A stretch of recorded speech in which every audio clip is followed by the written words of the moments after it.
వజ్రాంగుడు అనే అసురుడు బ్రహ్మను గూర్చి 1000 సంవత్సరాలు పైగా తపస్సు చేశాడు. ఆ కారణంగా తన సింహాసనానికి ఎక్కడ నష్టం వాటిల్లుతుందోనని వజ్రాంగుని తపస్సుకు భంగం కలిగించాలని చూశాడు ఇంద్రుడు. అయితే అది సాధ్యం కాకపోవడంతో అతని భార్య వజ్రాంగిని సర్పరూపంలో, సింహరూపంలో, వానర రూపంలో వేధించసాగాడు.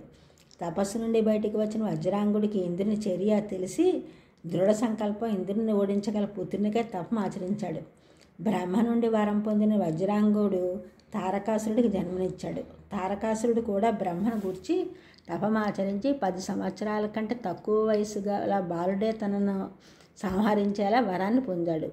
అప్పటి నుండి తారకాసురుని ఎవరూ ఓడించలేకపోయారు. తారకాసురుడు 3 లోకాలు జయించడంతో ధర్మానికి హాని కలిగింది.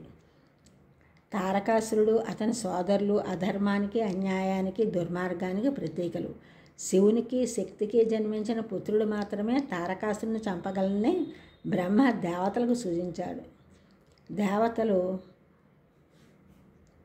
బ్రహ్మని మొరపెట్టుకోవడంతో శివపార్వతుల సమాగమన సమయంలో శివుని నేత్రం నుండి స్థలితమైన శివుని తేజస్సును అగ్ని గంగా నదిపై వదలగా దాన్ని భరించలేని గంగ దర్భలపై దాన్ని వదిలింది.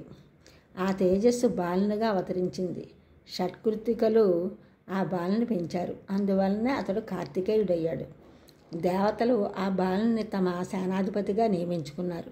అగ్ని ఆ బాలునికి శూలమును ఇచ్చాడు, అంటే దాని వేలాయుధుడయ్యాడు. పార్వతీదేవి శక్తి అనే ఆయుధాన్ని ఇవ్వడంతో శక్తిపాణయ్యాడు.